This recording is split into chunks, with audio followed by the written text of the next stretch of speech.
Hello, welcome to Return to Life.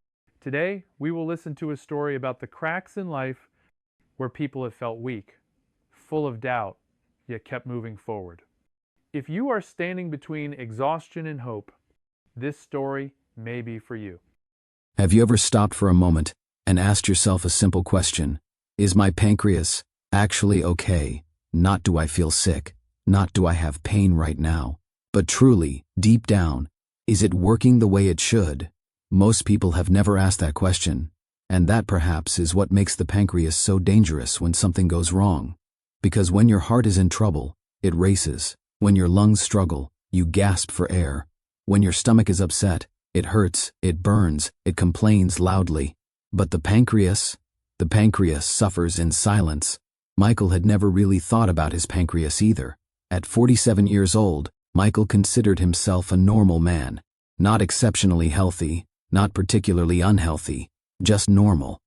He lived in a quiet suburb outside Columbus, Ohio, in a modest two-story house he had been paying off for nearly 2 decades. He worked as a construction project manager. Long hours, plenty of stress, but nothing he couldn't handle. At least, that's what he told himself. He was married to Linda, his wife of 22 years, and together they had raised their daughter Emily, who was now 19 and away at college. Michael liked to joke that once Emily left home, the house became quieter, but heavier. Quieter because the noise was gone. Heavier because time suddenly felt real. Like many men his age, Michael had gained some weight over the years. Nothing dramatic, just a soft belly that hadn't been there in his 30s. His doctor once mentioned borderline blood sugar during a routine checkup, but Michael didn't give it much thought. He wasn't on insulin. He wasn't sick. He felt fine. And to Michael, feeling fine meant being fine. That belief is shared by millions. What Michael didn't know, what most people don't know, is that the pancreas is one of the most important organs in the human body, yet also one of the most overlooked. It sits deep inside the abdomen, hidden behind the stomach, close to the spine. You can't feel it. You can't touch it. You can't point to it and say, that's where it hurts, and that's the problem. The pancreas does 2 critical jobs that keep you alive every single day. First, it produces enzymes that help digest food, breaking down fats, proteins, and carbohydrates so your body can absorb nutrients. Second, it produces hormones, including insulin, which regulates blood sugar and energy use throughout the body. In many ways, the pancreas is like a silent control room. It doesn't draw attention to itself.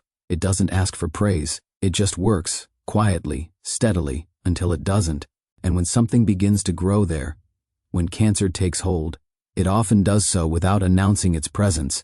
Pancreatic cancer is not loud. It doesn't knock on the door. It doesn't scream for attention. It waits. Michael's days followed a familiar rhythm. He woke up early, poured himself a cup of black coffee, checked his emails, and headed out the door before traffic thickened. He ate lunch at job sites or grabbed something quick between meetings. Dinner was usually simple, whatever Linda had prepared after her own long day. Life felt predictable, safe. If you had asked Michael whether he thought he might be seriously ill, he would have laughed. People with cancer look sick. He would have said, they feel sick. And that assumption, that illness must announce itself clearly, is one of the most dangerous lies we tell ourselves. Pancreatic cancer, in particular, thrives on this misconception.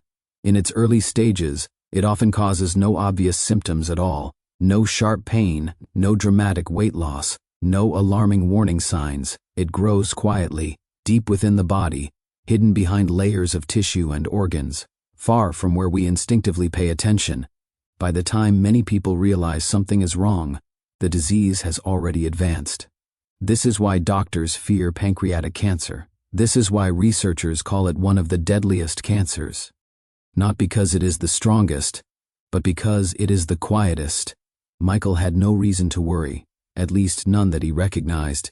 He still went to work every day. He still laughed at jokes. He still planned future vacations with Linda, talked about visiting Emily during school breaks, and thought vaguely about retirement.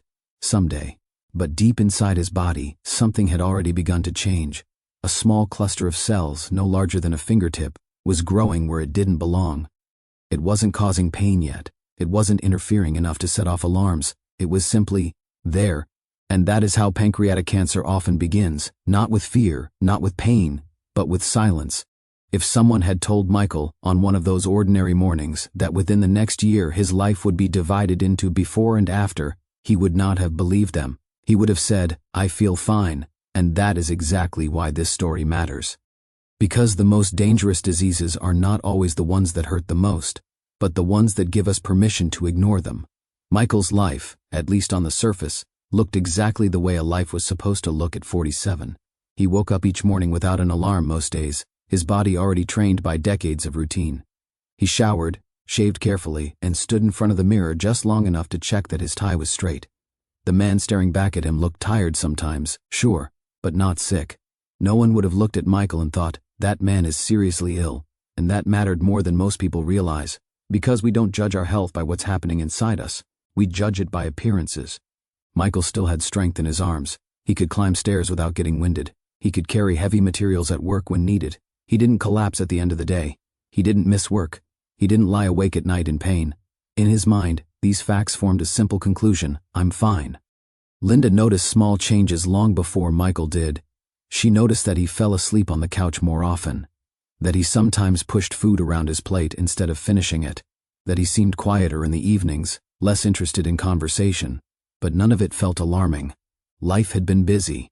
Emily had just left for college. Work had been demanding. Stress explained everything. Stress always does. Until it doesn't. Michael's doctor had once mentioned his blood sugar levels during a routine physical. Nothing to panic about, the doctor had said. Just keep an eye on it. Michael nodded, promised himself he would eat better, and then promptly forgot about it.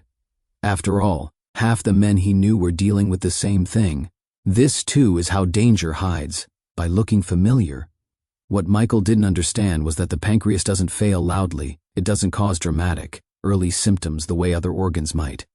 You can lose a significant amount of pancreatic function before your body protests in any obvious way.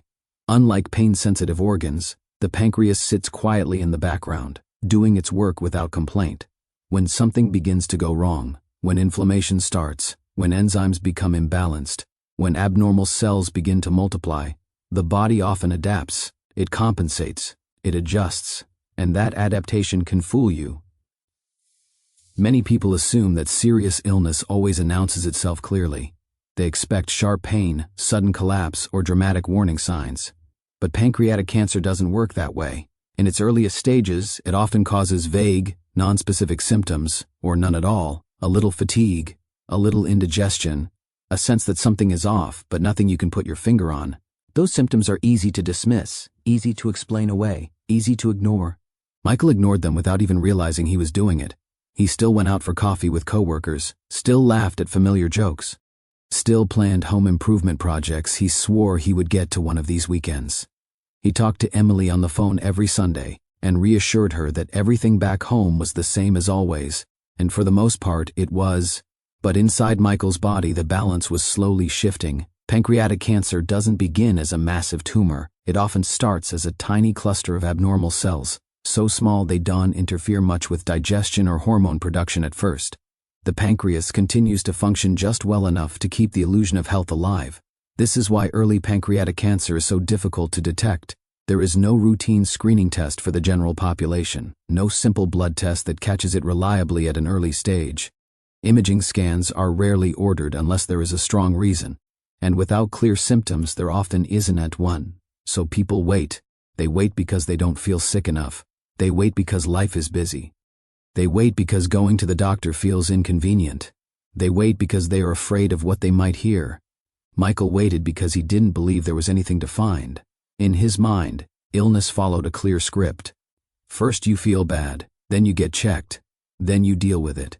He had skipped the first step, so the rest didn't apply. This way of thinking is deeply human and deeply dangerous. By the time pancreatic cancer causes unmistakable symptoms, it has often already spread beyond the pancreas. It may have invaded nearby blood vessels, lymph nodes, or distant organs. At that point, treatment becomes far more complicated, and options become limited. But none of that was on Michael's radar. He believed what most people believe, that serious disease happens to other people, older people, sicker people, people with obvious risk factors, not someone like him, not someone who still felt normal. And that belief, that sense of safety based on the absence of pain, is exactly what allows pancreatic cancer to advance unchecked. It grows in the shadows, protected by silence and assumptions. It takes advantage of our trust in our own perceptions. Michael trusted his body. He trusted that if something were truly wrong, it would let him know. He didn't realize that his body was already speaking, just not loudly enough for him to hear. The first sign that something was wrong did not arrive like a warning siren. It arrived quietly, almost politely. Michael noticed it one evening after dinner. A dull ache deep in his upper abdomen just beneath the ribs. It wasn't sharp. It didn't stop him from moving. It was the kind of discomfort that made you shift in your chair and take a slow breath, nothing more. He assumed it was indigestion. He had eaten quickly that night, standing in the kitchen while Linda finished a phone call. Too much coffee, too much stress, too little time. The usual explanations lined up easily in his mind, ready to take the blame. The ache faded after a while, just as quietly as it had appeared, and that, Michael told himself, was proof that it was nothing serious. But over the next few weeks, the sensation returned. Not every day, not even every week, just often enough to register. A pressure, more than a pain, that seemed to sit deep inside him. Sometimes it came after meals. Sometimes it appeared late at night, when the house was quiet and Michael lay flat on his back, staring at the ceiling. That was when he noticed something strange. When he lay on his back, the discomfort felt worse. When he sat up and leaned forward, it eased slightly. It was subtle, easy to overlook, easy to dismiss. Michael didn't connect the dots. Most people wouldn't have. He told himself it was his posture, his job, years of lifting, bending, twisting. Maybe it was his back. Maybe it was just another reminder that he wasn't 30 anymore. So he did what many people do when faced with vague symptoms. He adjusted his life around them. He took antacids. He avoided heavy meals. He slept on his side instead of his back. He stretched in the mornings. Each small adjustment offered temporary relief, reinforcing the belief that the problem was minor and manageable. But the discomfort didn't go away. Slowly, almost imperceptibly, it changed. The sensation began to travel. What had started as an ache in the upper abdomen now seemed to radiate backward, into the middle of his back, not his lower back, where muscle strain usually announces itself, not his shoulders, but deeper, closer to the spine. Some nights the ache woke him from sleep, not with pain, but with awareness. A sense that something wasn't right. Michael would lie there in the dark, breathing carefully, waiting for the feeling to pass. Eventually, it always did. And when morning came, life went on. This is one of the most dangerous features of early pancreatic cancer. The pain is often vague, inconsistent, hard to describe. It doesn't behave like the pain people expect from something serious. It doesn't scream, it whispers. The pancreas sits deep in the abdomen, tucked behind the stomach and pressed close to the spine. When a tumor begins to grow there, it doesn't irritate the surface of the body. Instead, it presses inward, affecting nearby nerves that transmit sensation to the back. This is why pancreatic pain often radiates. It can feel like a stomach problem, or a back problem, or sometimes both.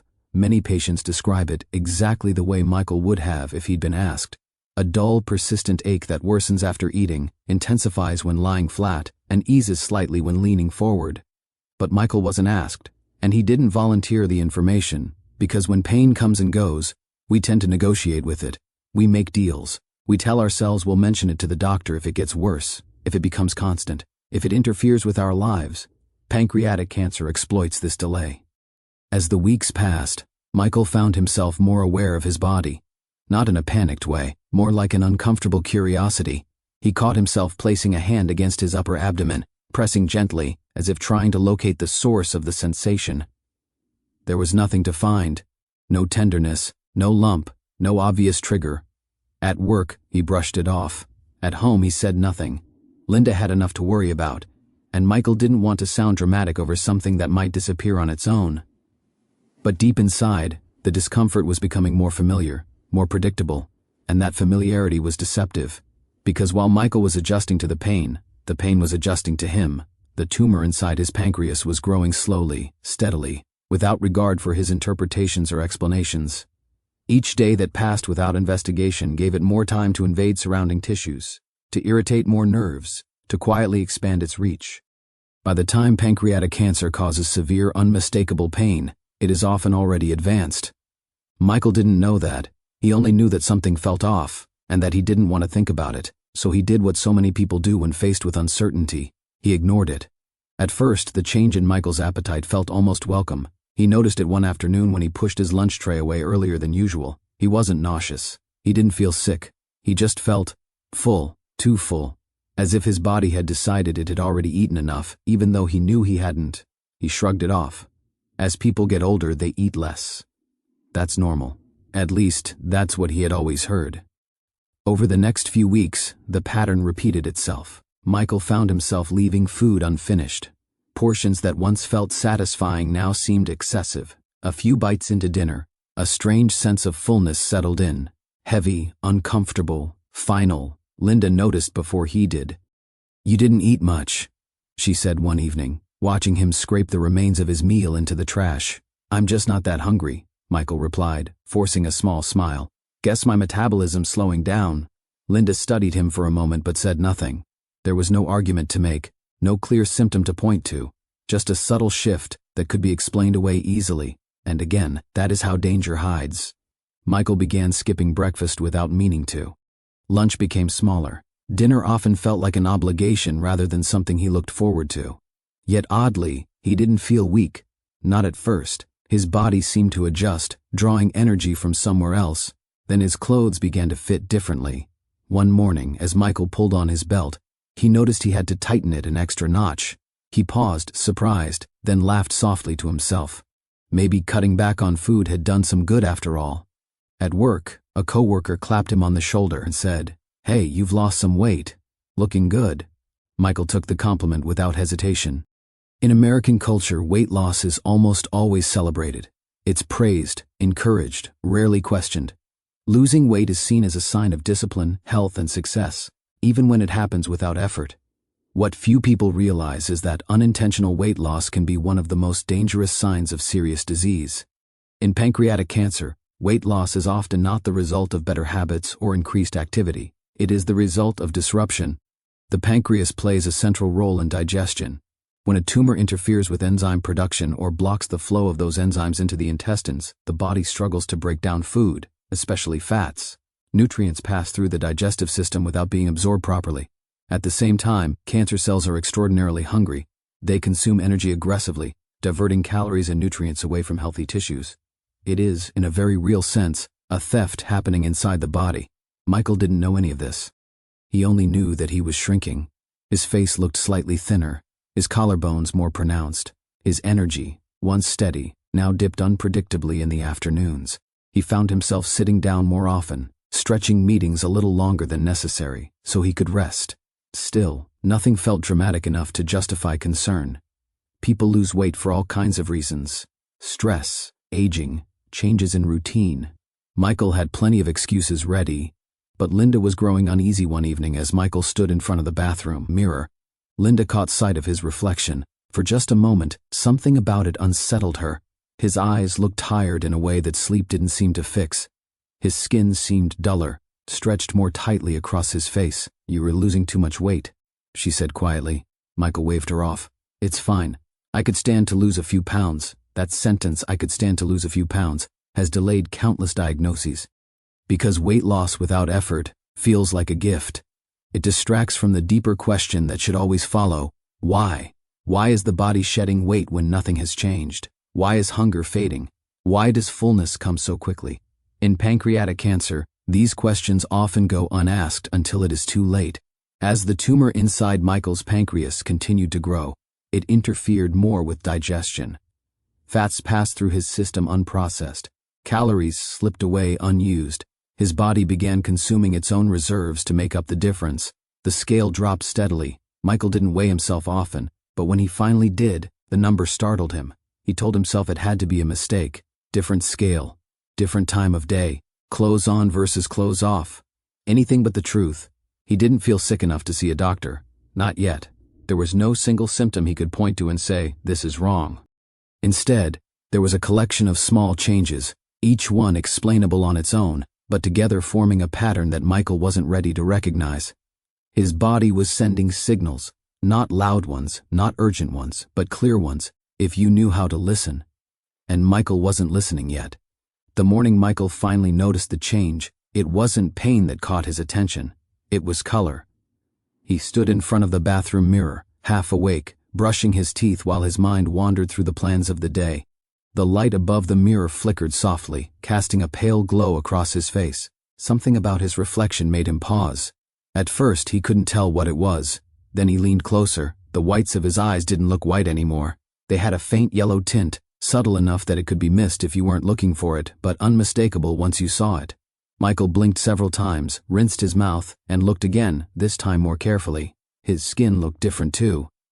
Not dramatically yellow, not the kind of color change you see in medical textbooks, but warmer, duller, as if someone had adjusted the tone of his face slightly off balance. For a moment he felt a flicker of unease. Then the explanations rushed in. Bad lighting, lack of sleep, maybe dehydration. He stepped back from the mirror, grabbed his jacket, and told himself not to overthink it. But Linda noticed. She was standing in the kitchen when Michael came downstairs, pouring herself coffee. She looked up, opened her mouth to say good morning, and stopped. "What's wrong?" Michael asked. Linda didn't answer right away. She walked closer, studying his face the way someone does when they sense something isn't right but don't yet have the words for it. "Your eyes," she said slowly. "They look yellow." Michael laughed, a little too quickly. "That's ridiculous." Linda didn't laugh back. "I'm serious," she said. "Go look again." Reluctantly, Michael returned to the bathroom. This time he turned on the brighter overhead light and leaned in close. The yellow tint was still there, subtle but real. A quiet tension settled into the room. "I probably have some kind of liver thing," Michael said, trying to sound casual. "Hepatitis or something. I'll get it checked out." But even as he said it, he felt a knot tighten in his chest, yellowing of the skin, eyes. Jaundice is not a normal sign of aging. It is not caused by stress. It does not appear because someone skips meals or sleeps poorly. It happens when bilirubin, a yellow pigment produced when red blood cells break down, builds up in the bloodstream. Under normal circumstances, bilirubin is processed by the liver and carried into the intestines through bile ducts, eventually leaving the body. But when that pathway is blocked, bilirubin has nowhere to go, so it spills into the blood, and the body changes color. The pancreas sits dangerously close to the bile duct.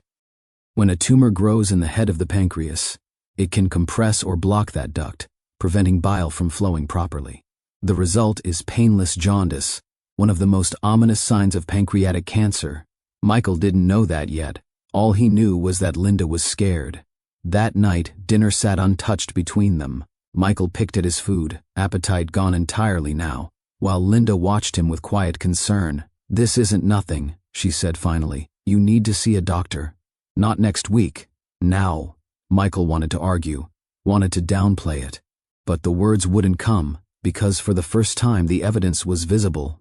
You can ignore pain. You can dismiss fatigue. You can explain away weight loss. But you can't easily ignore your own reflection. Over the next few days, the yellowing became more pronounced. Friends asked if he was feeling okay. A coworker joked that he looked like he'd spent too much time under fluorescent lights. Michael forced smiles and gave vague answers. Inside, fear was beginning to take shape. His skin itched constantly now, a deep, relentless itch that seemed to come from beneath the surface. Scratching offered no relief. At night he lay awake, dragging his nails across his arms, his legs, his chest until his skin burned. This too had an explanation.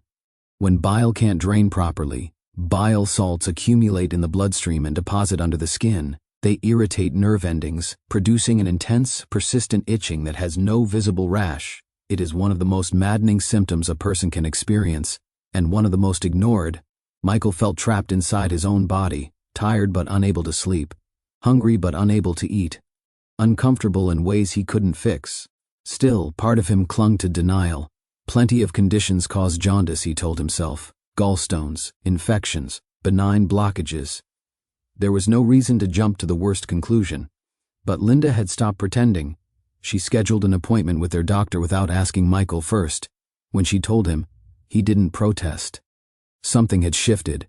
For the first time since the vague back pain began, Michael felt a sense of urgency, not panic, but recognition. A quiet understanding that whatever was happening inside his body was no longer subtle. The pancreas had been silent for months. Now, through blocked bile, yellowed skin, and sleepless nights, the body was raising its voice. Jaundice is not a whisper, it is a warning, And when it appears, time matters.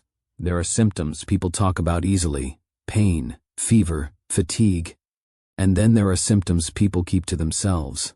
Michael discovered this distinction one morning in the most uncomfortable way. He had just finished using the bathroom when something about the toilet bowl made him stop.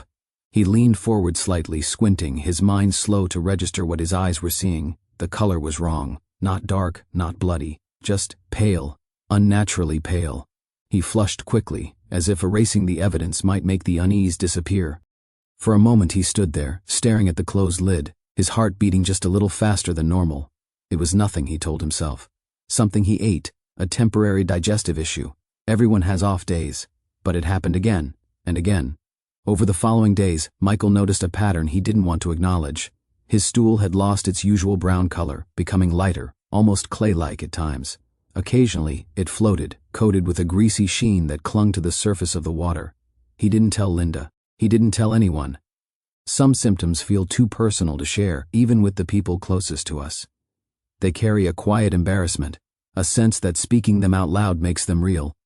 Michael chose silence. At the same time, another change was becoming impossible to ignore. His urine had darkened, not slightly, dramatically. The first time he noticed it, he blamed dehydration. He drank more water. The color didn't change. It remained a deep amber, sometimes bordering on brown, like diluted cola. This combination, pale stools and dark urine, is not random. Bile, produced by the liver, gives stool its normal brown color. When bile can't reach the intestines, stool loses that color. Instead of exiting through the digestive tract, bile pigments spill into the bloodstream and are filtered by the kidneys, darkening the urine. It is a textbook sign of bile duct obstruction, but textbooks don't sit with you in the bathroom at 6 in the morning. Michael only knew that something deeply unsettling was happening, and he didn't want to confront it. As the days passed, the itching intensified. It wasn't the kind of itch caused by dry skin or allergies. There were no hives, no redness, no visible rash. His skin looked normal, except for the yellow tint that was now harder to hide. The itch came from beneath the surface, relentless and maddening. Scratching provided no relief. It only left faint red marks, thin lines tracing his arms and legs. At night, the itching was worse. Michael tossed and turned, dragging his nails across his skin, until the sensation shifted from itching to pain. Sleep came in fragments, broken by the constant need to move, to scratch, to escape his own body. Linda noticed the marks on his arms one morning. "What happened to you?" she asked. "I don't know," Michael said. "I've just been itchy." She frowned. That's not normal. Nothing about this felt normal anymore. The itching, like the jaundice, was caused by bile salts accumulating under the skin when bile flow is blocked. These salts irritate nerve endings, creating an itch so deep and persistent that many patients describe it as one of the worst symptoms they've ever experienced. And yet, it is rarely recognized for what it is. Michael tried to manage it on his own. He changed soaps, took antihistamines, applied lotions that promised relief but delivered none. Each failed attempt chipped away at his sense of control. His body was no longer something he could manage with simple fixes. The hardest part wasn't the discomfort, it was the shame. Michael found himself avoiding eye contact when talking to Linda. He deflected her questions with vague reassurances. He didn't want to describe what was happening in detail. Saying it out loud felt like crossing a line he wasn't ready to cross, because deep down, he knew. Pale stools, dark urine, yellow skin, relentless itching. These were not isolated problems. They were connected, and connections lead to conclusions. Michael wasn't ready for those conclusions yet, but his body was done waiting. Each day that passed, digestion became more difficult. Food felt heavier. Energy slipped away faster. The signs he had been ignoring were now lining up, one after another, forming a pattern too clear to dismiss. This is how pancreatic cancer tightens its grip. Not all at once, not dramatically, but piece by piece, one symptom that feels embarrassing. One change that feels inconvenient. One discomfort that feels manageable, until the accumulation becomes undeniable. Michael still hadn't said the words out loud, but somewhere inside him, beneath the denial and the hesitation, a realization was taking shape. Something serious was wrong, and it was no longer hiding. The phone call came on a Wednesday afternoon, right in the middle of a worksite inspection. Michael stepped away from the noise of machinery and answered, shielding his ear from the wind. It was his doctor's office. They had the results from his recent blood work, tests ordered after Linda insisted he finally come in. "Your blood sugar is higher than we'd like," the nurse said. "Higher than last time." Michael wasn't surprised. He had known vaguely that his blood sugar had been creeping up over the years. It was something many men his age dealt with. Type 2 diabetes was common, almost expected. He told himself it was just another box he was checking as he got older. "We may need to adjust your medication," the nurse continued. "The numbers aren't responding the way we'd expect." That part gave him pause. Normally, when blood sugar rises gradually, it responds predictably to treatment. Diet changes help, medication helps, the body adapts. But Michael's numbers weren't following that script. They were climbing faster than they should, resisting the usual corrections. Still, Michael didn't panic. He thanked the nurse, ended the call, and went back to work. What he didn't understand was that this change wasn't happening in isolation. The pancreas doesn't just help digest food. It also produces insulin, the hormone that allows glucose to enter cells and be used for energy. When the pancreas is damaged or disrupted, insulin production and regulation suffer. In some cases, pancreatic cancer reveals itself not through pain, but through sudden changes in blood sugar. A person who never had diabetes develops it seemingly overnight. Or someone with stable, manageable diabetes suddenly finds it difficult, sometimes impossible, to control. Michael fell into the second category. Within weeks, his blood sugar readings became unpredictable. Some mornings they were dangerously high, despite him eating less than ever. His doctor increased his medication dose, then added another drug. The numbers barely budged. This was not normal progression. And this time his doctor noticed during his next appointment Michael sat on the edge of the exam table while his physician scrolled through his chart. The room was quiet except for the soft clicking of a keyboard. "You've lost quite a bit of weight," the doctor said without looking up. Michael nodded. "Yeah, I haven't been very hungry. And your blood sugar is worse," the doctor continued. "That doesn't usually happen together." He looked up then, meeting Michael's eyes. "Tell me everything that's been going on," he said. For the first time, Michael didn't minimize. He talked about the back pain, the fullness after eating, the weight loss, the itching, the yellowing of his eyes, the pale stools and dark urine, words that felt uncomfortable to say but necessary now. As he spoke, the doctor's expression changed. This wasn't just diabetes anymore. When pancreatic cancer interferes with insulin-producing cells, blood sugar can rise rapidly. The body becomes resistant to its own insulin, or stops producing enough of it altogether. In many patients, worsening diabetes is one of the earliest clues that something is wrong with the pancreas. It is a clue that is often overlooked, because diabetes is common, because weight loss is praised, because digestive complaints are dismissed. But together, these signs form a dangerous pattern. Michael watched as his doctor leaned back slightly, hands folded, eyes thoughtful. "I want to run some imaging tests," he said carefully. "A CT scan. Possibly more." Michael felt a tightening in his chest. "Why?" he asked. "Because," the doctor replied, choosing his words with care, "your symptoms don't fit a simple explanation." That sentence hung in the air. Michael nodded, his mouth dry. He wanted reassurance, wanted to hear that this was precautionary, routine, nothing to worry about. Instead, he was hearing something else, concern. As he left the office, a strange calm settled over him. Not relief, not fear, something in between. A sense that the ground beneath him was shifting, even if he couldn't yet see the crack. The pancreas had been quietly losing control for months. Now, through rising blood sugar and failing treatments, it was signaling distress in one of the few ways it could. This was not just a metabolic problem. It was a warning, and it was getting harder to ignore. The pain in Michael's leg began on a Sunday morning. At first, it felt like a muscle ache, the kind you get after standing too long or moving the wrong way. He noticed it when he swung his legs out of bed and put his weight down. A dull soreness shot up from his calf, enough to make him pause, but not enough to alarm him. By afternoon, the ache hadn't faded. Instead, it had sharpened. Michael sat on the edge of the couch, rubbing his lower leg absently while watching television. The skin felt tight, warmer than the other leg. When he stood up, a wave of discomfort surged through him, deeper now, heavier. Linda noticed him limping before he said anything. "What happened?" she asked. "I don't know," Michael replied. "Must have pulled something." But by evening, the difference was impossible to ignore. One leg, his left, was visibly swollen. The calf looked fuller, the skin stretched shiny and firm. When Linda pressed her fingers gently into it, Michael winced. "That hurts," he said sharply. Linda didn't hesitate. "We're going to the hospital," Michael protested at first. He didn't want another medical visit. He didn't want more tests, more waiting rooms, more quiet concern in doctors' voices. But something in Linda's expression stopped him. This wasn't worry anymore. This was fear.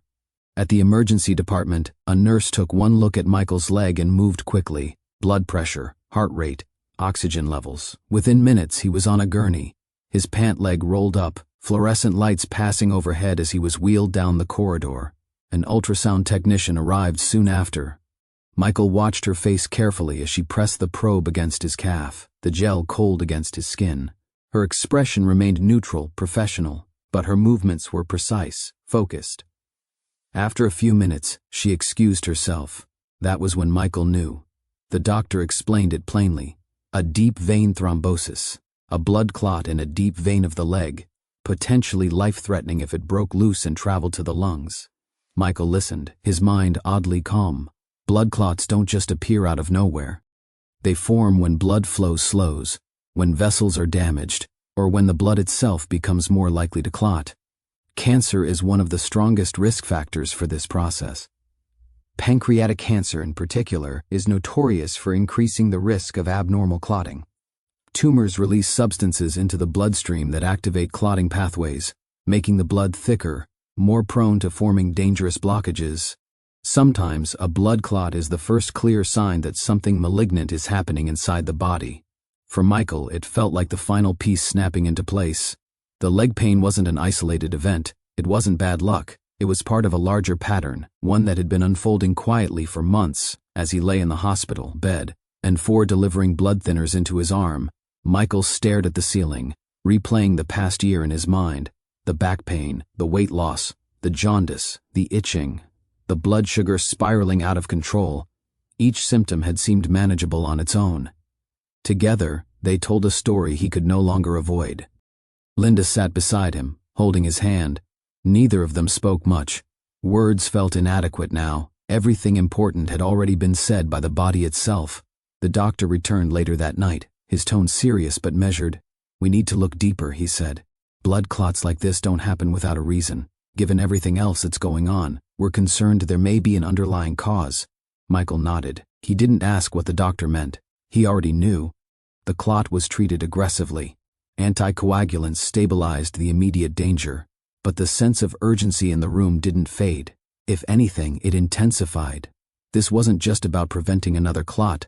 It was about finding the source. Cancer-related clots are different from those caused by immobility or injury. They are a signal, sometimes, the body's last attempt to draw attention to a disease that has gone unnoticed for too long. Michael spent the night in the hospital, drifting in and out of sleep, machines humming softly around him. Each time he woke, the reality settled a little deeper. The silence that had protected him for so long was gone. His body had escalated its message. Blood clots are dangerous on their own. They can kill suddenly, without warning.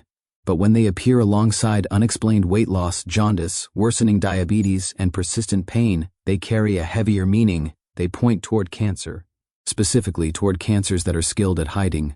By morning, plans were already being made. Imaging, consultations, specialists. The pace of events had changed dramatically. Where before there had been waiting and watching, now there was movement. Time mattered now.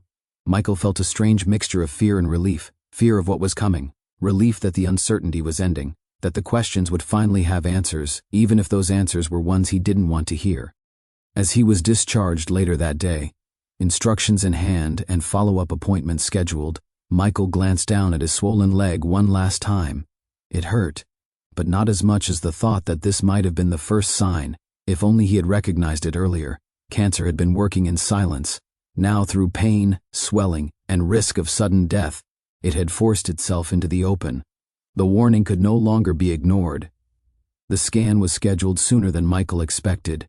2 days after he was discharged from the hospital, he found himself lying flat on a narrow table, arms raised above his head, the cold surface pressing against his back.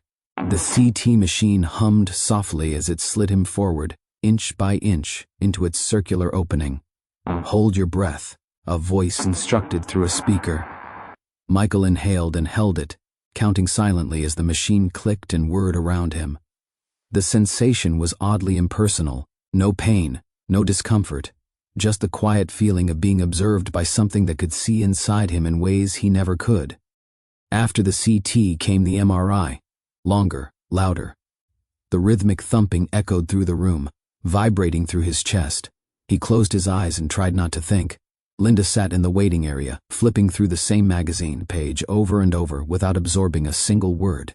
Every few minutes she looked up at the door, half expecting someone to come out and say there had been a mistake, that everything was fine. No one said that. The call came the next afternoon. Michael recognized the number immediately. He stepped outside, the autumn air sharp against his skin, and answered. "We need you to come in," the doctor said. "There are findings we need to discuss." Those words are never neutral. In the exam room, Michael sat beside Linda, hands clasped tightly together.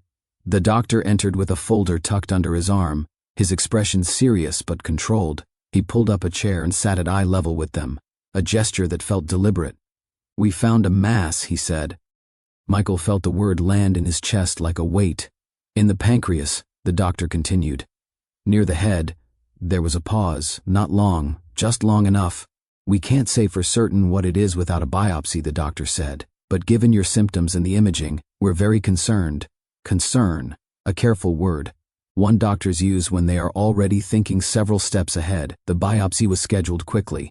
An endoscopic ultrasound, a procedure that involved threading a thin scope down Michael's throat and into his stomach, allowing doctors to get close to the pancreas and take tissue samples. Michael consented without hesitation. At this point, waiting felt worse than knowing. The procedure itself passed in a blur of sedation and half-remembered instructions. When he woke, his throat sore and his head heavy, Linda was there, squeezing his hand. Now came the hardest part. Waiting. The days that followed stretched painfully long. Michael tried to distract himself with television, with emails, with half-finished projects around the house, but his mind kept circling back to the same question. What if? Pancreatic cancer is rarely diagnosed by accident. It is usually discovered after a cascade of signs. Weight loss, jaundice, pain, diabetes, blood clots forces the issue. By the time imaging reveals a tumor, it is often no longer small, no longer contained. Michael sensed this even before the doctor confirmed it. When the call finally came, asking them to return to the office, Michael felt strangely calm, as if some part of him had already accepted what was coming. The doctor did not waste time. "The biopsy confirms it," he said. "It's pancreatic adenocarcinoma." The words sounded clinical, precise, almost gentle. Michael nodded slowly, absorbing them without reaction. Linda's breath caught beside him. "Pancreatic cancer." The doctor continued, explaining the type, the location, the size. He spoke about staging, about lymph nodes, about blood vessels. Michael listened, but the details blurred together. One sentence cut through everything else. "It's not an early stage. Pancreatic cancer is staged based on how far it has spread. Whether it is confined to the pancreas, whether it has invaded nearby vessels, whether it has reached distant organs. Only tumors caught early, before they wrap around critical blood vessels or spread beyond the pancreas, can be removed completely with surgery. Surgery offers the only real chance for cure." Michael's tumor had already crossed that threshold. It was pressing against major blood vessels, making surgical removal risky, potentially impossible. Further scans would determine whether it had spread beyond the pancreas entirely, but the options were narrowing. Michael felt something inside him go still. This was the moment when time split. Before this, there had been uncertainty, denial, hope that the symptoms might still have a benign explanation. Now there was a name, a diagnosis, a reality that could not be reasoned away. Linda reached for Michael's hand, her fingers trembling slightly. "What happens now?" she asked. The doctor spoke carefully, outlining a plan that included chemotherapy, possible radiation, further testing. He spoke about goals, shrinking the tumor, controlling symptoms, extending life. He did not use the word cure. That absence was louder than anything else. Pancreatic cancer is feared not because it is untreatable, but because it is so often discovered too late. Fewer than 1 in 5 patients are eligible for surgery at the time of diagnosis. Many never get that chance at all. Michael had been living with this cancer for months without knowing it. The quiet pain, the weight loss, the jaundice, the blood clot, each had been a warning sign, ignored or misunderstood. Now they made sense. As the appointment ended, the doctor handed them pamphlets and referral information. Michael accepted them mechanically, his hands steady even as his thoughts raced. Outside, the world looked unchanged. Cars passed. Leaves fell. People went about their lives unaware that anything significant had happened. But for Michael, everything had shifted. Cancer had a name now, a location, a plan. The silence was over. And in its place stood a truth that could no longer be delayed. Michael's first chemotherapy appointment took place in a building that looked nothing like the hospitals he remembered from earlier in his life. There were large windows, soft lighting, neutral colors meant to calm rather than intimidate. The designers had clearly tried to make the space feel less clinical, less frightening. It didn't work. The waiting room was filled with people who all shared the same quiet expression, focused, guarded, inward. Some sat alone, others leaned into family members, heads resting against shoulders. Conversations were hushed, as if sound itself might disturb something fragile. Michael checked in and took a seat beside Linda. He glanced around, taking in the faces around him without meaning to, and then he saw her. She was sitting across the room, legs crossed, scrolling through her phone. If Michael hadn't known where he was, he would have assumed she was a college student waiting for a friend. Her hair was pulled back in a loose ponytail. Her face was smooth, unlined by age. She looked young, too young.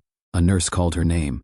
The woman stood, slung a bag over her shoulder, and walked confidently toward the treatment area. Michael felt a strange tightening in his chest. She couldn't be a patient, he thought. Maybe she was a volunteer, or someone accompanying a family member. But then another nurse followed her, guiding her toward a row of infusion chairs. She was here for treatment. Michael leaned closer to Linda and lowered his voice. "How old do you think she is?" Linda followed his gaze. "Mid-20s, she whispered. Maybe younger." The realization landed heavily. Pancreatic cancer had always lived in Michael's mind as a disease of age, something that happened after decades of wear and tear, something that came later in life, after time had done its damage. But the people in this room told a different story. As Michael went through his first infusion, he became more aware of his surroundings. There were patients in their 30s, 40s, a man who looked barely older than Emily, a woman holding a stuffed animal, her hands shaking slightly as medication dripped into her veins. During a break, Michael struck up a quiet conversation with a man seated a few chairs away. His name was Daniel, 32 years old, recently married, diagnosed 6 months earlier. "I thought I had acid reflux," Daniel said with a tired smile. "Turns out it was pancreatic cancer." Michael didn't know what to say. He had assumed, without ever questioning it, that youth offered protection, that age itself was a kind of shield. It wasn't. In recent years, doctors and researchers have noticed a troubling trend. Pancreatic cancer rates are rising fastest among younger adults, people in their 30s, 20s, even late teens. This is not a small statistical fluctuation. It is a pattern emerging across large population studies, and science does not yet have a single, simple explanation. What it does have are suspects. Smoking remains one of the strongest risk factors. So does obesity, particularly excess fat around the abdomen. Metabolic conditions like prediabetes and diabetes appear to play a role, even in younger individuals. Then there are environmental exposures. Chemicals, pesticides, industrial pollutants, substances more prevalent in modern life than ever before. And genetics, mutations in genes like BRCA1 and BRCA2, commonly associated with breast and ovarian cancer, also increase the risk of pancreatic cancer. Many people carry these mutations without knowing it. Michael listened as doctors discussed these factors during group education sessions. The language was careful, cautious. Correlation, not certainty. Risk, not destiny. Still, the message was unsettling. The world had changed. Lifestyles had changed. Diets, stress levels, chemical exposure. The way people lived and worked and ate and coped, and pancreatic cancer seemed to be responding. Michael couldn't stop thinking about Emily. She was young, healthy, busy building her life, like he had once been. The idea that someone her age could sit in this same chair one day felt impossible, and yet, he had just seen it with his own eyes. That night, back at home, Michael sat alone in the living room, the house quiet around him. He stared at a photo on the mantel, Emily at her high school graduation, smiling brightly, future wide open. For the first time since his diagnosis, Michael felt a different kind of fear. Not fear for himself, fear for what this disease represented. Pancreatic cancer was no longer just a personal battle. It was a warning sign. A signal that something in the modern world was shifting in ways medicine was still struggling to understand. This wasn't about bad luck. It was about patterns. Michael thought back to all the moments he had ignored, the early signs, the quiet symptoms, the assumptions that had delayed his diagnosis. How many younger people were doing the same? How many were dismissing symptoms because they believed they were too young to worry? Sitting in that treatment center, surrounded by faces that defied expectations, Michael realized something profound. Pancreatic cancer doesn't care how old you are. It doesn't wait politely for old age. It doesn't announce itself loudly. And it doesn't give second chances easily. The belief that youth equals safety had cost many people precious time. Michael wished he had known that sooner. Treatment began with a schedule, dates, times, dosages. Michael quickly learned that cancer care was as much about logistics as it was about medicine. There were calendars taped to the refrigerator, pill organizers lined up on the kitchen counter. Phone alarms reminded him when to eat, when to rest, when to take medication meant to soften the effects of other medication. Chemotherapy was not what Michael had imagined. There was no immediate collapse, no dramatic moment where he suddenly felt like a different person.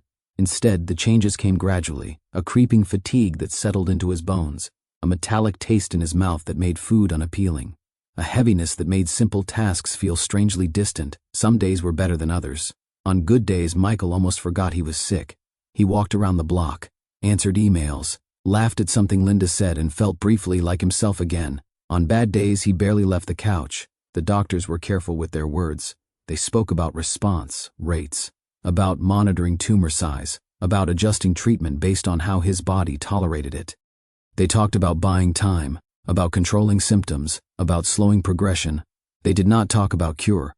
For pancreatic cancer, treatment depends heavily on stage.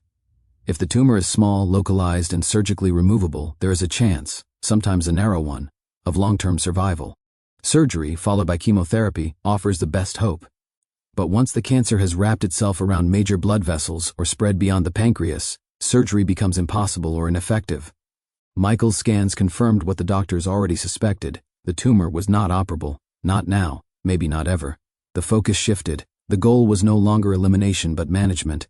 Chemotherapy was used to shrink the tumor if possible, to relieve pressure on surrounding structures to slow its growth. Radiation was discussed as a potential option later, depending on how the cancer responded.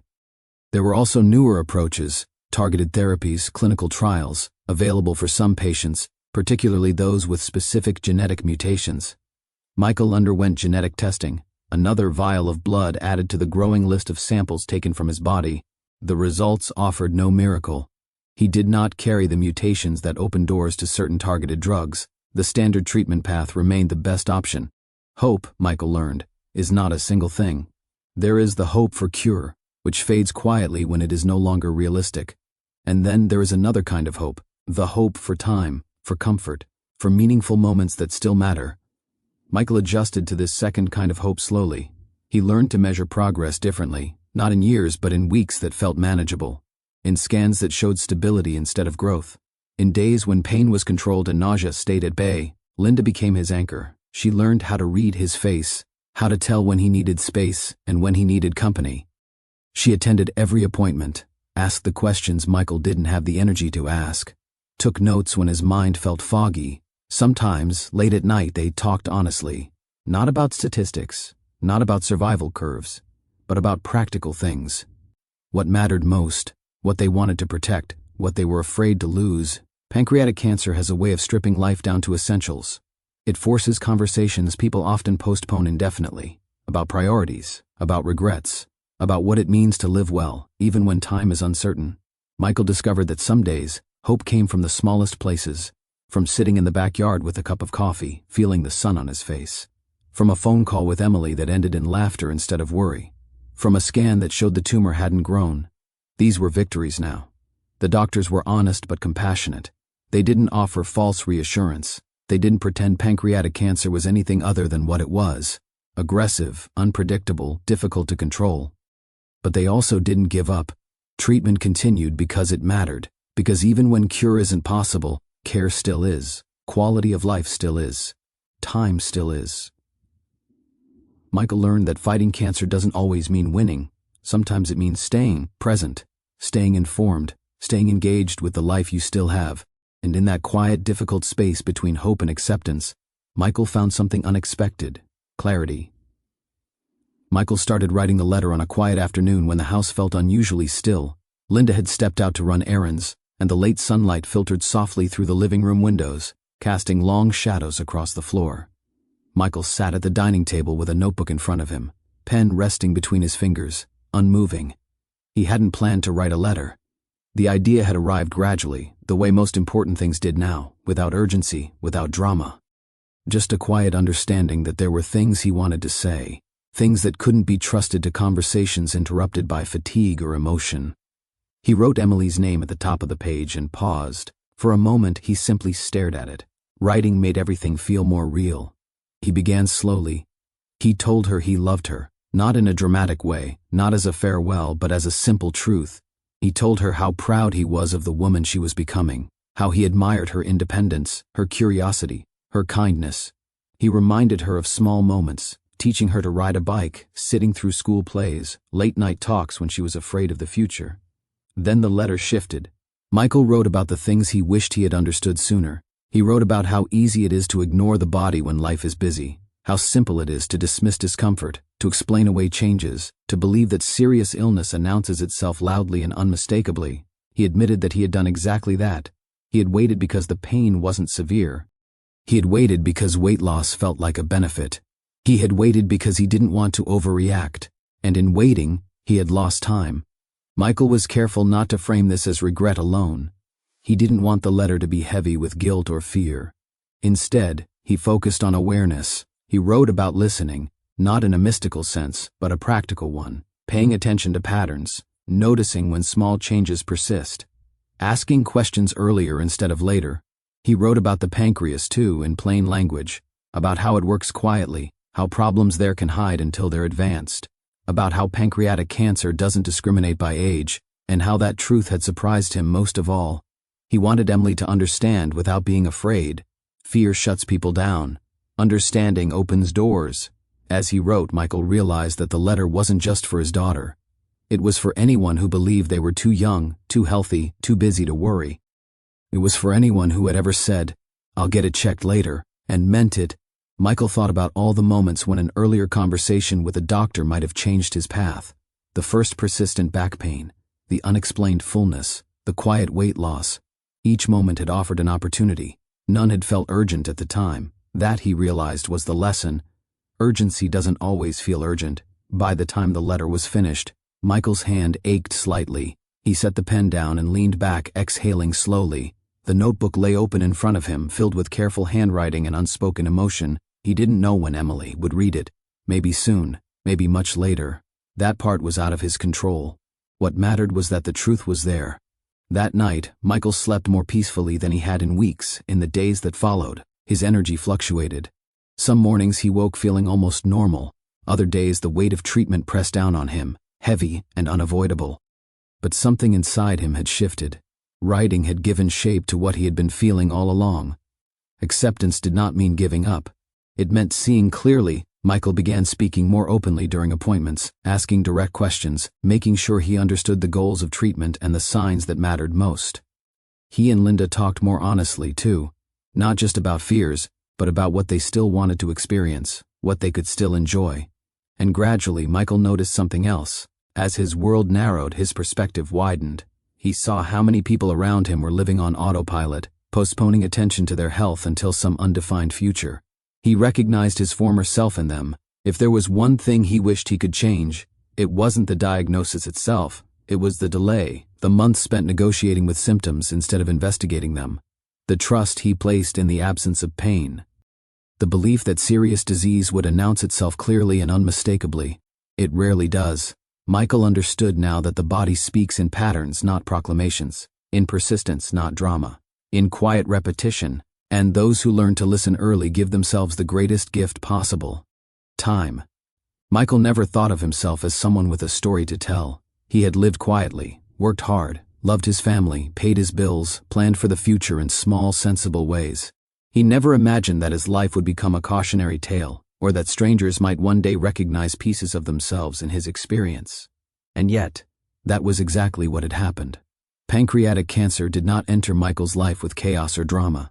It did not arrive as a medical emergency or a sudden collapse. It entered gently, almost politely, disguised as everyday discomforts that felt too small to demand attention. A dull ache after meals, a back pain that came and went, a fading appetite, weight loss that felt like progress, skin that slowly changed color, an itch that wouldn't go away, blood sugar that no longer made sense. Each sign alone seemed manageable. Together, they formed a message that Michael didn't understand until it was too late. That is the danger of pancreatic cancer.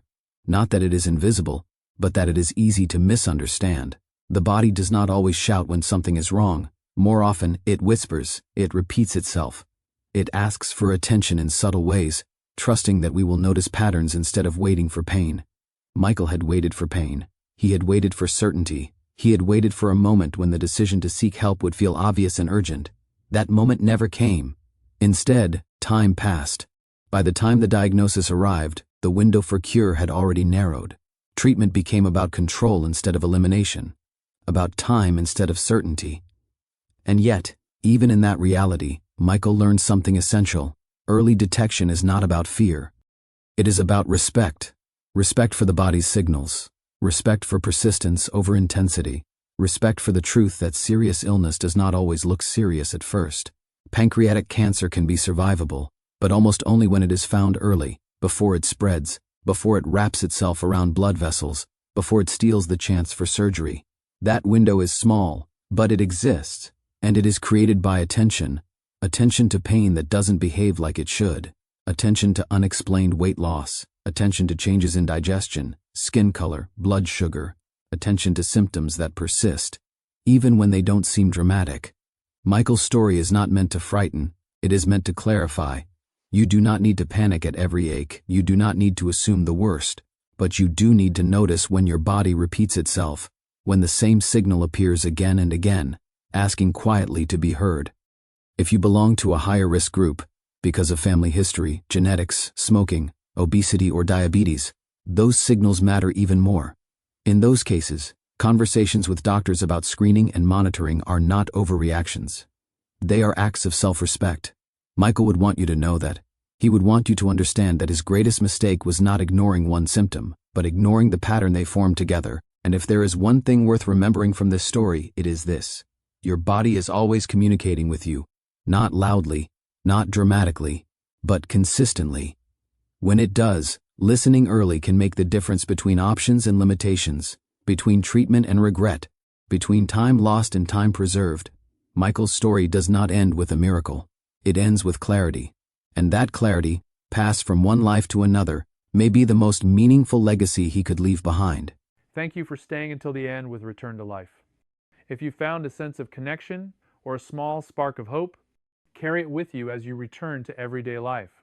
We look forward to seeing you in the stories ahead.